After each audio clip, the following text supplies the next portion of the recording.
Hello everyone, and I am your host Ingrid Thompson. Welcome to So You Want to Start a Business, episode number 67. Our guest today is Jeff Tippett, author, entrepreneur, and so much more. We covered so much in our time together, all the usual questions and a few more. Here's a soundbite from Jeff speaking about his philosophy on pricing strategy.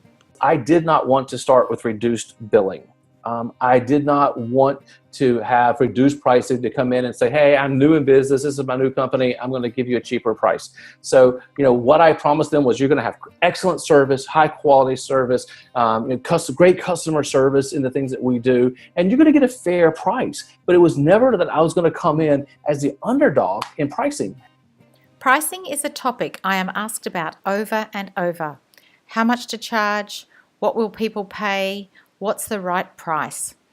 Jeff has got a really solid belief about how he priced himself right from the very start. As he says here, it's all about the value to the client and how much they will receive for the fair price that he's charging.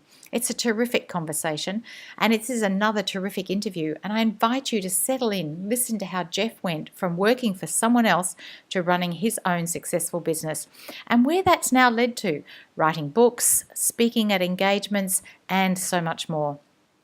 As always, this episode is brought to you by my book with the same name as the podcast, So You Want to Start a Business. There's never any advertising in this podcast. Head over to wherever you buy your books online for the Kindle or the physical book. There's an audio version coming very soon. If you want a taste of what the book is about, head over to www.thestartupsteps.com and there's an extract of the first 20 pages just waiting for you. Anyway, enough from me. Let's listen to what Jeff has to say about starting his own business and more. Are you ready?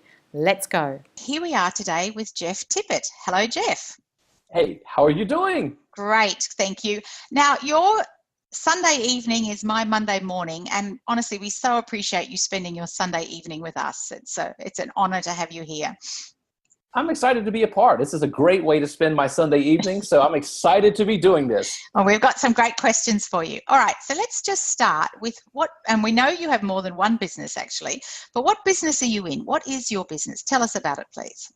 So first of all, I've always been an entrepreneur. I mean, as a kid, it was in my DNA. I would go knock on neighbors' doors. I would get gigs, raking yards, mowing grass, and then I would hire my friends to come work and do the work, fulfilling the contract. So it's always been part of my DNA.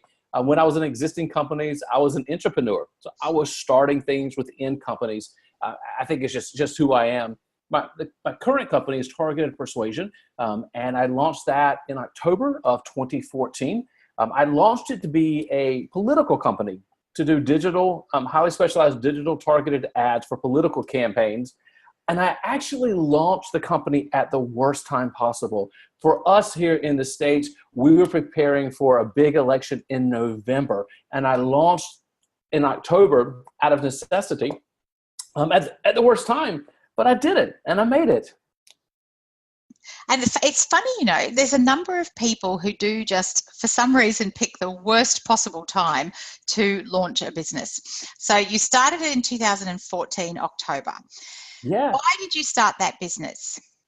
So I felt like I was going to burst inside. I was working at another firm. I was working at another agency, PR marketing, advertising. And I was great at what I did, but there was just this inside drive that I just had to get out, and I just had to, and it took something, a little awkward actually for me to fully launch out. I had registered my company name with the federal government, with the state government. I had built a website that was just in dev mode. It wasn't live, it was just in dev mode.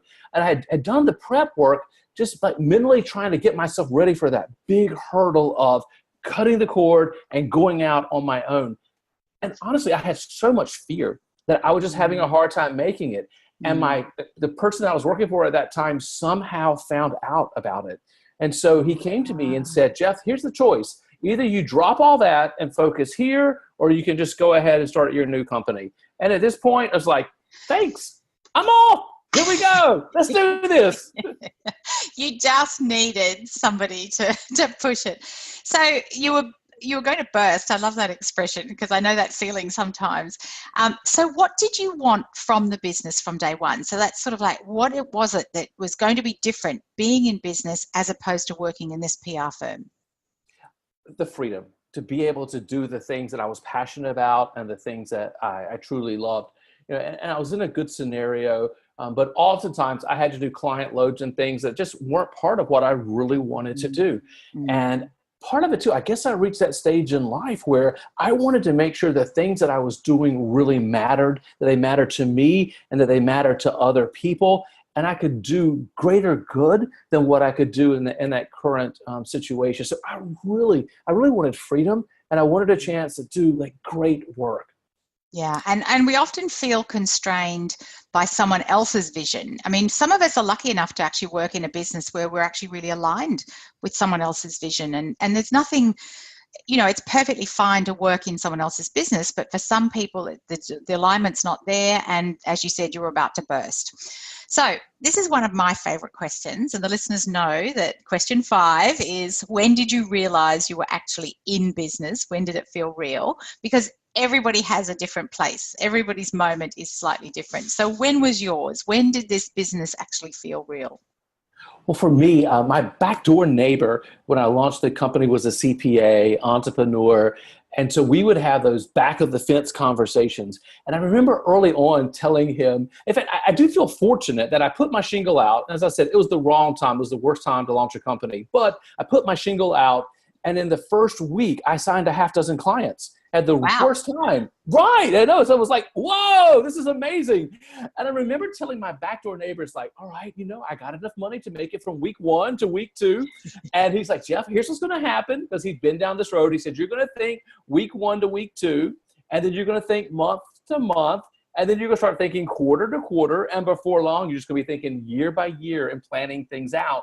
So I was extremely happy to launch out and to get a half dozen clients signed early on. I still did wonder though, like, was this like a little, a freak thing that came up and just all of a sudden something happened? Is this going to go away? Am I really in business? Am I not? And for me, like what really settled it for me was, surprisingly enough, very early in my company, in the very first quarter of launching my company, I signed this little company, international company out of California that most people have heard of, called Airbnb. And I signed Airbnb as a client to do public relations work and public affairs work in the state of North Carolina. And at the point when I sat there and I signed the contract and I got the signed contract back from Airbnb, it's like, yeah, I'm here now. I'm playing with the big dogs right now. I've got my first international client. I am really in business. Isn't that fantastic? And so if we think back to 2014, was that when you signed up Airbnb? Were they one of those early ones? Yes, they were not one of the early ones. It was like the first part of January coming into that when I signed them. That's pretty big achievement quite early on. I mean, nice work. Yeah, it was a lot of fun to work for them. And, one of the big lessons I learned, even working with them, I was doing great work for them. And as my contract was wrapping up to do the work that the first couple of years to do work for them, it wrapped up. And this other group who, in public affairs, we have these policies we're trying to move forward for our clients. And the people on the opposite side of the aisle, the hospitality industry, reached out to me and said, Jeff, you did such creative work with Airbnb. We loved all that you did. And you were so respectful to us in all of our negotiations, and you were always trying to find common ground with us. And now we have this big contract. It was about a $250,000 contract. Wow. We have this contract. Would you be interested in coming over and helping us with this project? So I got to go from this side to go over there. But it was a very big lesson early on. Don't make enemies. Never make enemies. Even if you're dealing in opposite sides of work, try to find common ground, because you never know. They might be writing you a check. It's such a good lesson. It is such a good lesson that everybody is Well, it's just about treating people with dignity and respect anyway, really. You know, Absolutely. and you and I had a pre-discussion, you know, so I feel in our interactions, I can tell that that's the sort of person you already are, that, you know, everybody is important, not just because they might be writing a check down the road, but because they're a human being and they're running their business. And, you know, at the end of the day, everybody's just doing the best that they can at the time with what they have. So, yeah. Yeah, So absolutely. my next question is about how did you know people wanted what you were offering? So there you are sitting, bursting in your existing business with your boss and with your other team, and you got this idea for another business. How did you know that what you wanted to do was going to be viable, that there were actually going to be customers that wanted it? How did you have that sense in the early days? I mean, you got a good endorsement because people signed up quickly, but before that, how did you know that what you were offering was going to be what people wanted? So I was doing a lot of research early on. I was seeing some gaps there as well. We're faced with this just wasn't being met. That need wasn't there. And especially like within the regional space of where I was, there was nobody locally that could help with these political candidates and this type of work to go in and do this type of work. And so in early stage conversations I was having, people didn't want to always have to work with a company out of Washington, D.C. They wanted to be able to work with someone within the state that had the expertise that they needed. So doing some early stage work. And I also interviewed, probably 9 to 12 people, early stage, people that were running really large companies that were in very similar spaces. And I was very upfront with them. I was like, tell me everything wrong that you see with this picture. Tell me everything that could go wrong with what's happening and these things that I'm talking about and what I want to do. I wanted to hear the bad. Like, I didn't just want people to say, oh man, that's just fantastic. Tell me what I'm missing here. So I had a lot of early conversations that were extremely helpful to me. Yeah, that is such a good point, Jeff, because, you know, it's so important to have the information, do the research, and get out there before you actually make the commitment to start. And that's part of that minimum viable product. It's part of, you know, presenting yourself as a business. Thank you.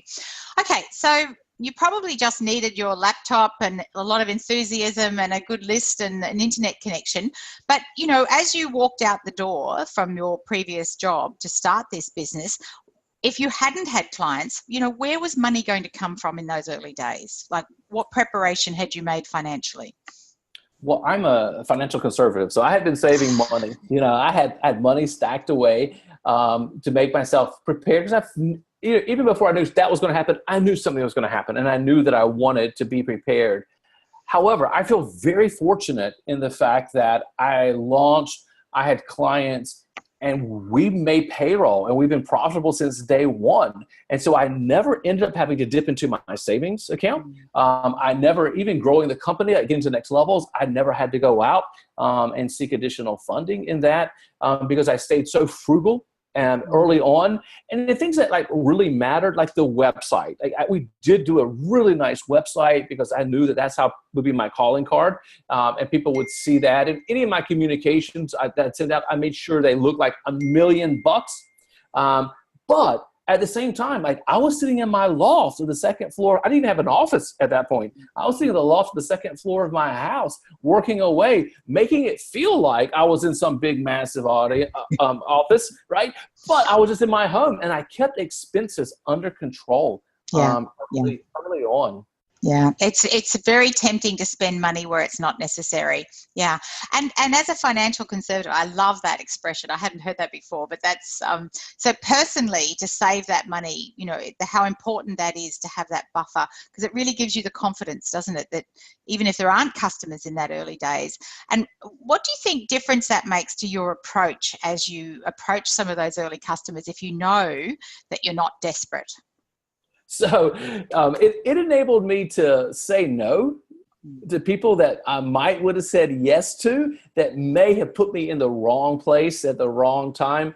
There is a confidence that comes when you realize, you know, I'm okay. I've saved, I've prepared, and I will be fine. And it enabled me to be selective in who I brought in, people that I brought on the team or clients that I took in, to do things again that wasn't going to put me back where I was and where I didn't want to be, doing things I didn't want to do. And even today, you know, so now for me, I also do some side investing in real estate, and as part of it for me is just to make sure that it's always comfortable around me. And Yeah. I mean, I was still scared. I remember like maybe 3-4 months in, sitting with my CPA, going through the books, and my computer was starting to slow down. And that's like, he's like, Jeff, you need a computer. I'm like, no, I can't buy a computer. I'm not buying a computer right now. He's like, Jeff, I'm holding your books. You're fine. Go buy you a computer so you can keep taking your business to the next level. It's like, okay, I guess I will then. but that's such a good approach, and it's such a terrific answer, and I hope everyone's listening to that, is that by having that buffer, it gives you the freedom to make the choices that you really wanted to make, which was the whole reason for starting your business. Because if you don't have that, then you end up with the wrong clients and you end up back where you started. And I see that over and over again, because people get anxious about not having the money, so they take any client at any rate, and then there they are.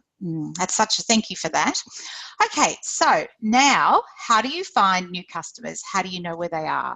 And yeah, help us with that. So a couple of things. Word of mouth is huge for me.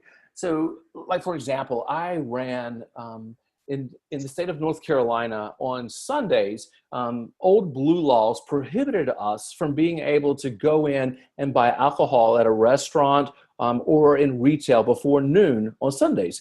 And I crafted and ran this statewide campaign called Free the Mimosa.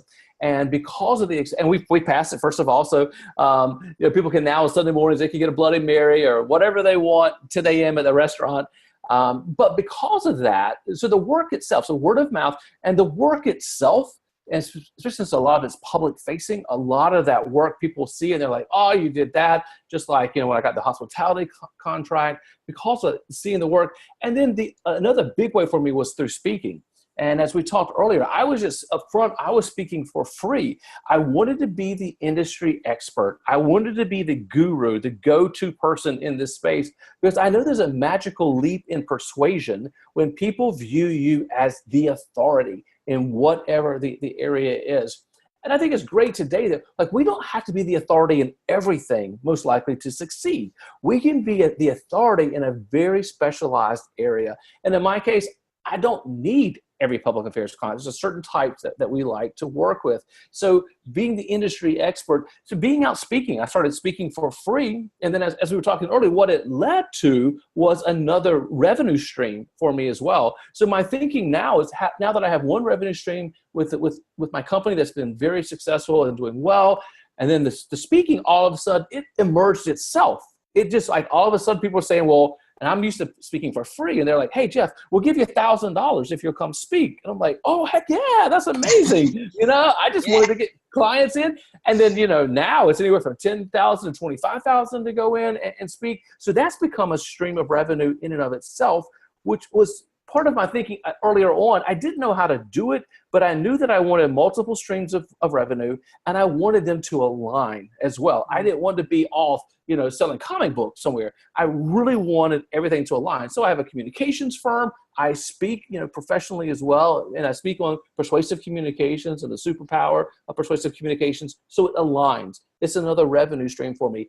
At the same time, it still brings clients to the door. So if a person likes to speak and they enjoy speaking, it's one of the best things they can do is find ways to get on stage and really become the industry expert in a very targeted area. Isn't that fantastic? So what happens to people who don't? Like people like you and I, Jeff, are more than happy to stand up. I mean, I love to be super prepared for talks. And in fact, I'm doing a couple of presentations in the next couple of months. And, I don't want to practice them to death because I still want them to be sort of spontaneous, but I like to know what I'm going to say. I like to be prepared. That said, I could stand up and talk for half an hour on my given topic without any preparation. So, but what about someone who doesn't? And I know that's taking us a tiny bit away from our questions, but there would be people listening who want to start a business, but that's not how they feel comfortable standing on a stage or being part of something like that. What do they do? So a big part of earlier on for me was just having been in the community and having networked, and not just like being a person there, but like serving on committees.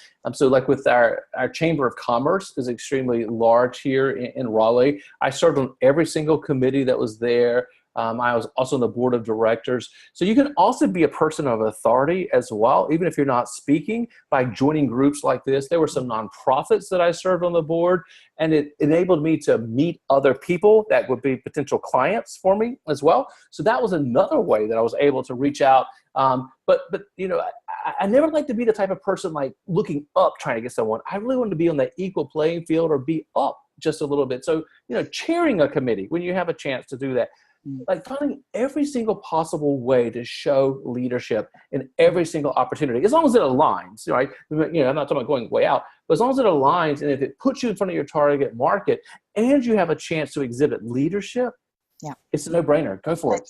Thank you. That's such a terrific piece of wisdom there. Thank you.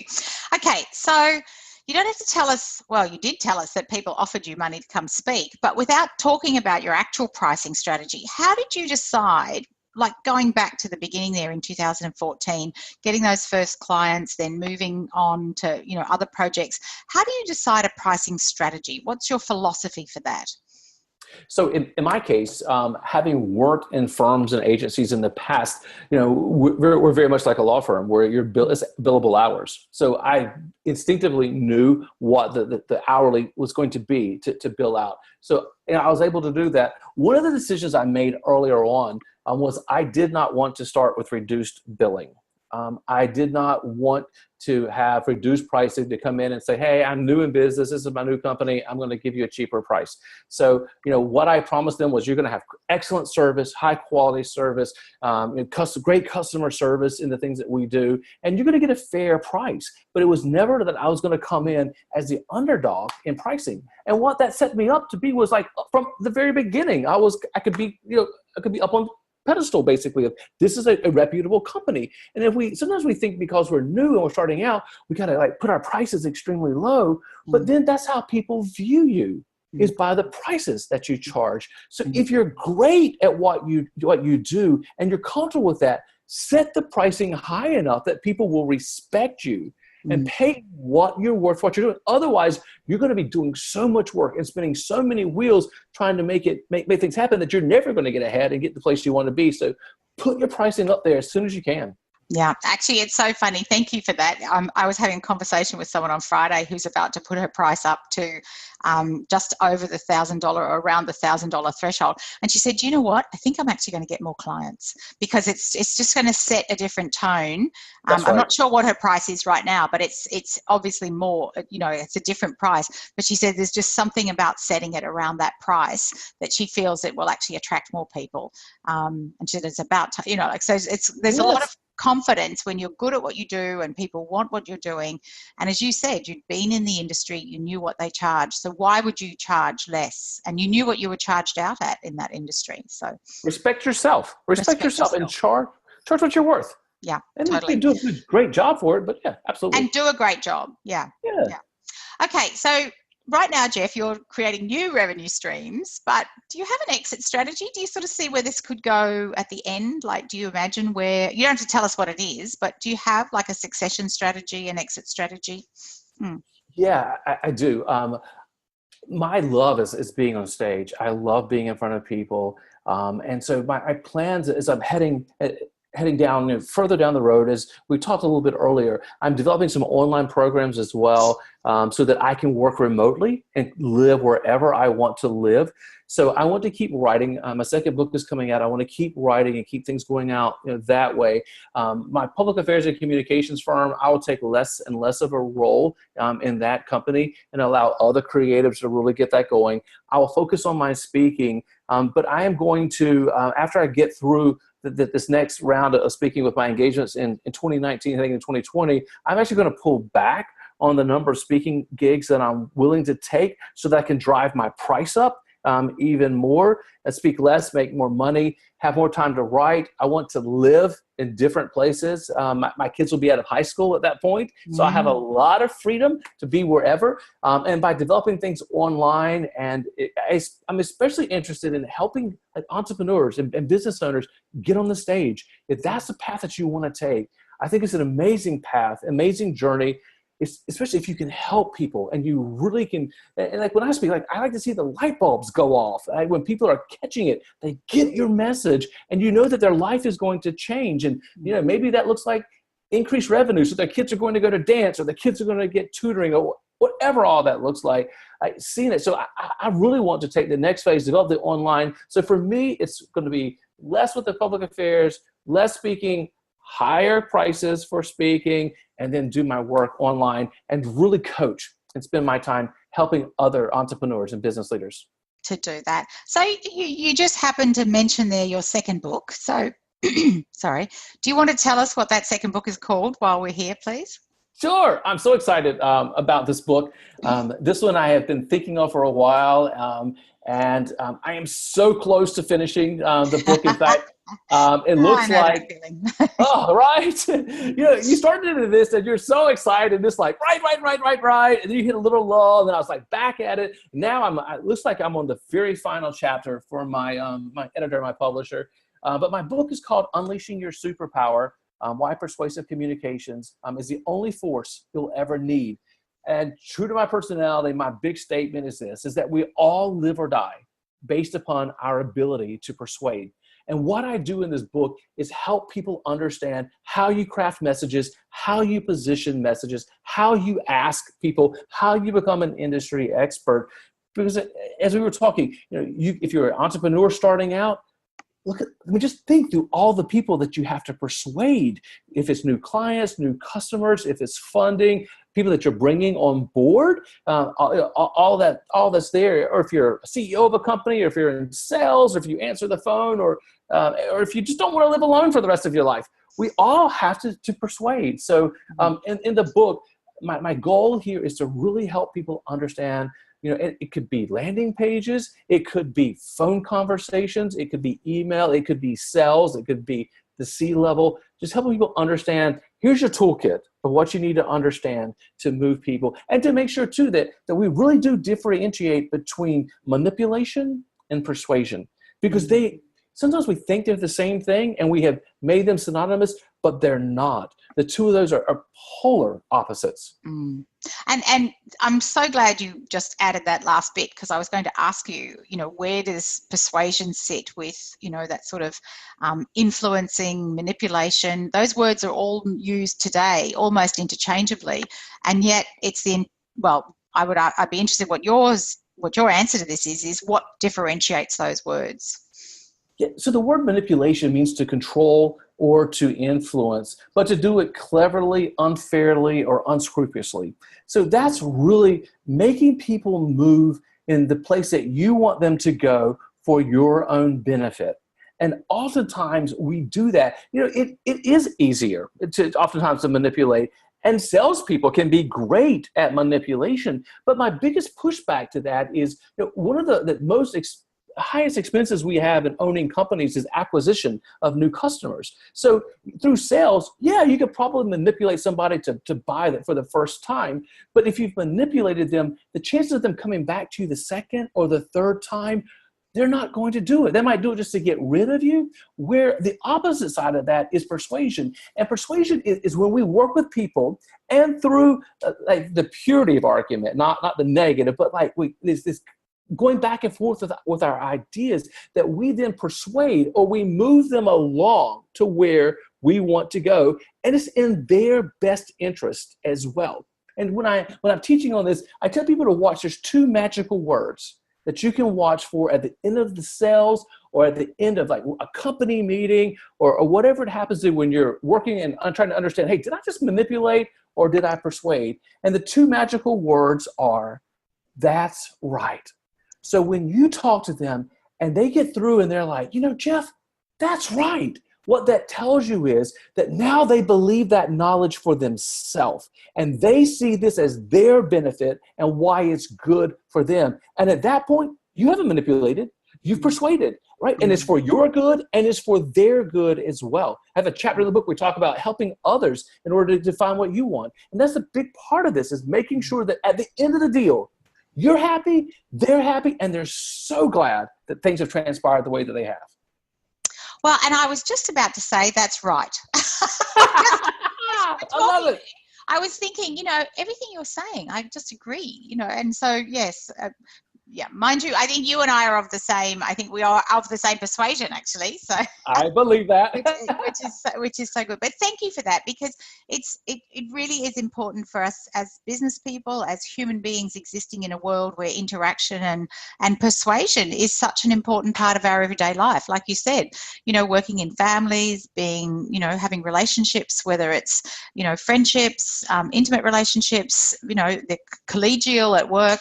There's so much of manipulation that goes on, and that feeling of being manipulated is awful, and we don't want to leave our clients feeling like that at all. And we know what it's like, because we've all been on the receiving end of that. So yes, we can't have. wait for that book to come out. We'll be getting a copy when it comes out. Okay, so let's go back to your business. Okay.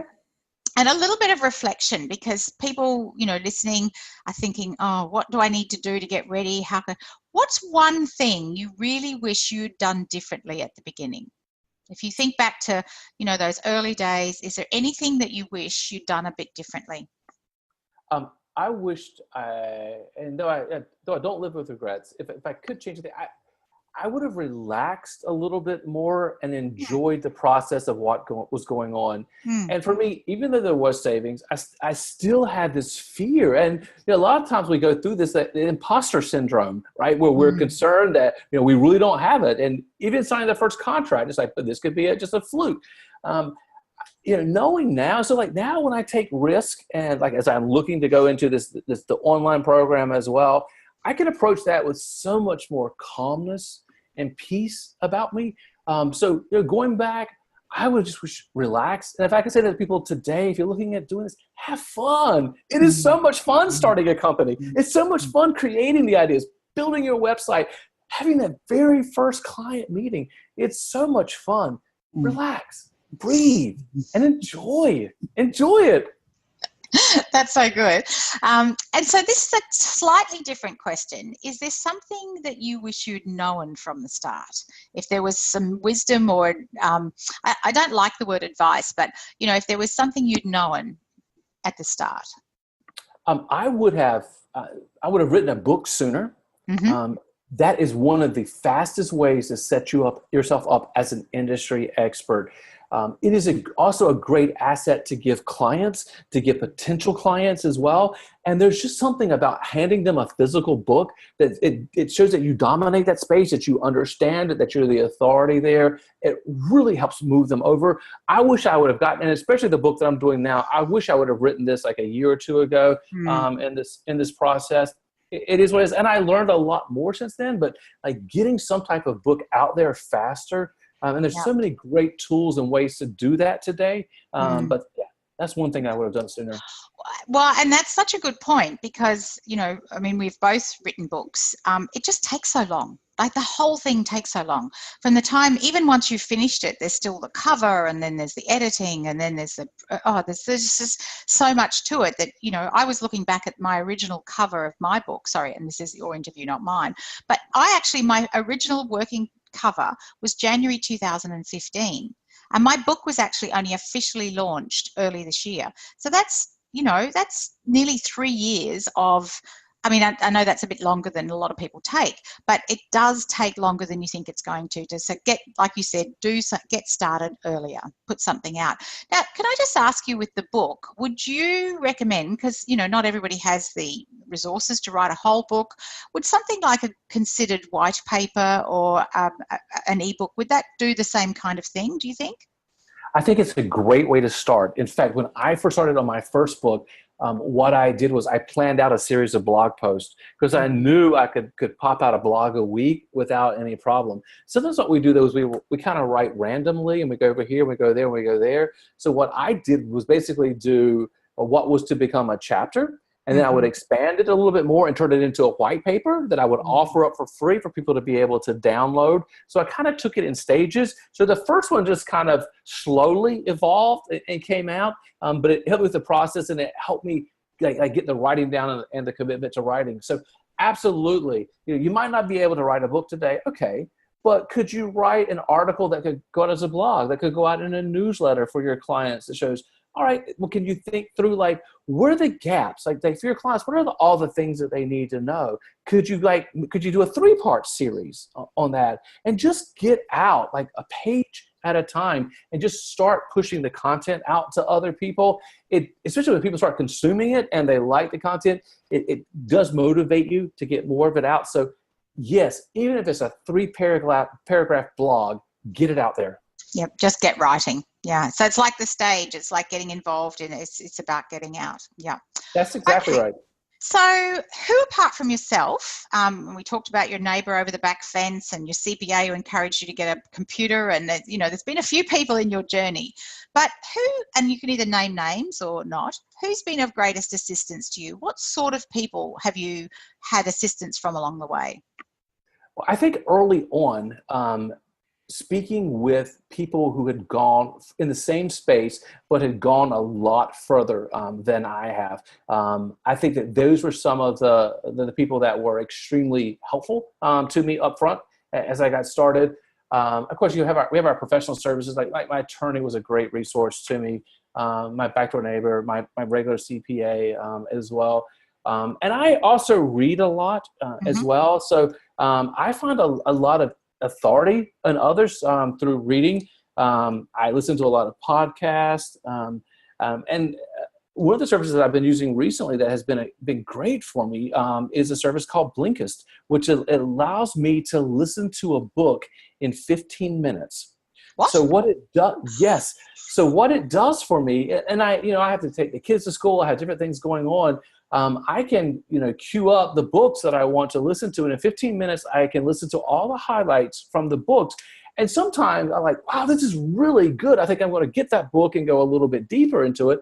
Other times I say, I got what I wanted out of that book. So that app has been an amazing resource person in my life that talks to me every single day. Could you just say it again? Blinkist, Blinkist. It was a $60 investment for the year. Wow. And they have so many amazing books on there. And, especially as I want to hear different perspectives and listen to different styles, it's just an amazing resource. It's the best $60 I spend a year is in my Blinkist subscription. I mean, I just can go through it like in me, I could spend an hour and a half a day when I'm taking the kids back and forth to school. So that's 4 to 5 books a day. I can catch all the highlights from those books. Wow. That's pretty fantastic. Thanks for sharing that. And your attorney and your CPA will be glad to know you mentioned them as well. They're good people. So, Jeff, where do you get feedback? Because clearly you've been successful, and to be successful, having good feedback is part of that cycle. Who gives you, or where do you get feedback from? So along the way, I've had different coaches that I would work with.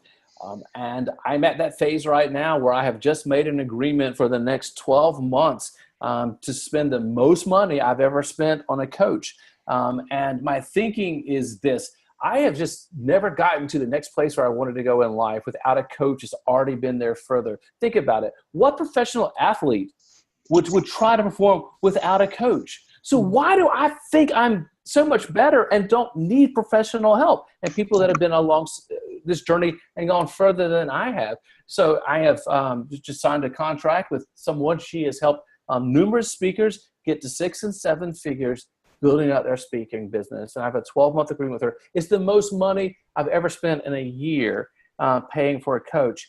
But I am so happy to pay that money because I believe it's going to get me. I know it's going to get me to the next place in my speaking business. And for me, if I'm working with her, if I just sign one contract from working with her, it's more than. But having coaches in my life, I wouldn't go anyway. Sometimes we feel like we know it all, or we're scared to get a coach. No, find someone, even if you can't afford it, and you have to find someone, a mentor that's been further down the road that's cheaper or free or whatever. Find these people in your life. So the thing you look for in a coach is someone who's further down the road than you, someone who's done it, someone who's. or helped others get that Or far helped others get down that the road. far. Exactly. So like my speaking coach, she's worked in speakers bureaus and she's helped coach people to 6 and 7 now, and herself, she does speak, but that's not her space, right? She is a coach. So, she has taken other people where I want to go.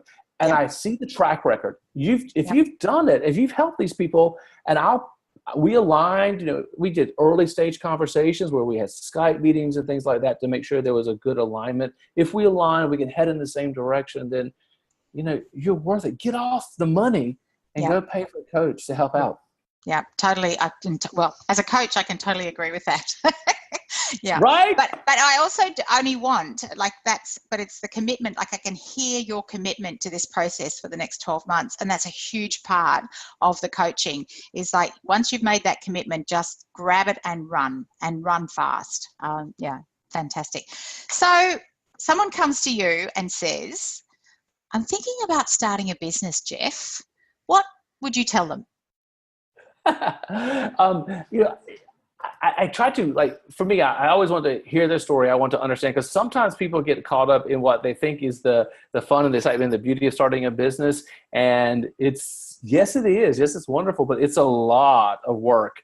It takes a lot of commitment and dedication. So I kind of like to test some of that out. And, we're in an area here. I live in Raleigh, North Carolina, which is a hotbed of startups. We've got a lot in the Triangle, a lot of startups, and it's pretty sexy. The startup community is very sexy here. And so sometimes people just think, oh, I'm going to do the cool thing and start a company. No, you may destroy your family. So, like, have those conversations, early on. But, understanding, do you have the drive? Do you have the determination? Do you have the product? Do we understand the market? I talk through all those things, but oftentimes I feel like we can kind of work on the product, work on the market and all that, if they have that internal drive that it takes to push and to make these things happen. Because it's not easy. It's never been easy work for me, but I wouldn't trade it for anything. Me either. Totally. And that's why I do what I do. Because the whole idea is, if somebody wants to start a business, let's set the solid foundation so that you can go on. Let's get you set right, get the financials right, get the energy right, and, get the message right. And yeah, totally. Okay. So last question about you, and then we're just about ready to wrap up. And thank you so much for your time, Jeff. 3 characteristics that you have, and I know our listeners listening are probably already kind of summing them up as well, because I know that's what when we get to this part, we feel like we know the person so well, we could nearly answer the question. But what do you believe are your 3 characteristics that have made you successful in business? First of all, is a curiosity for the unknown. So I like to go into a dark room and figure things out. Like, I don't want someone to show me the path. I really want to go out and explore. So the unknown excites me. So that's one of the things. I think part of it is too, like, my drive and my passion. I just love what I do. And so it's not a chore to me. And it's been this way since I've started my company. It hasn't been days I didn't want to throw my hands up and quit. And if I had hair, I would pull it out. But there have been those times. But at the same time, like, I live with this passion. When I was a kid, my mom's most used phrase with me was, settle down, Jeffrey, settle down. Because I just had so much energy. I wanted it to keep moving. And the third thing, I think, is my love of people. I really, when I work with clients, it isn't just about the work and us getting a contract and them writing us a check. It's like understanding their goals and where they want to get and where they want to be, and realizing, all right, I can help you get there, right? And I want to see you succeed. I want to see you win with this project that you've hired us to come in, and love those people. I just want the very best for them. I'd say those are my 3. That's really lovely. Thank you. Thanks so much, Jeff. Jeff, we've had so much of your time on a Sunday night, and it must be heading towards your dinner time or whatever you eat on a Sunday night. Before we go, is there anything else? Please tell us again the name of your book. Tell us how we can get in contact with you. But is there anything else you would say to our audience who are aspiring or who are maybe still in those early days of getting going with their business? Yeah, so part of my life story and my message and understanding persuasive communications came through adopting an international adoption of a baby from the country of Haiti. And it was a time of civil unrest. It was a time of total, the government was collapsing. The bureaucracy was falling apart. The president was being run out of the country. It was the first time I'd had guns pointed at my head and machetes held at my neck and had to flee for my own safety. And it was in that time that I learned so much about persuasive communication, but probably even more important to me than that was, and I did it in 6.5 months, was finishing the adoption and standing in the Miami, Florida airport. And I'm holding this baby who's almost 1 year old. And we found out she had double ear infection. So from the flight, she was in a lot of pain. She was still whimpering at that stage and her body was just shaking. And I was sitting there holding her. And yeah, I was feeling accomplished. And then it just kind of went out the window. And I started looking at her with this amazement and this curiosity of starting to wonder, what's she going to be? What's her life going to be like? Now, would she be a doctor and heal people? Would she become a humanitarian and go relieve suffering? Would she be a teacher and impact hundreds of young kids' lives that would then impact thousands of other lives? Would she go back to Haiti?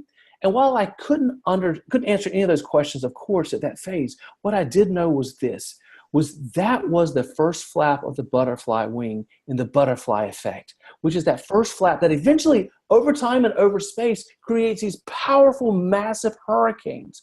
And so I looked at her and I knew this is the first flap.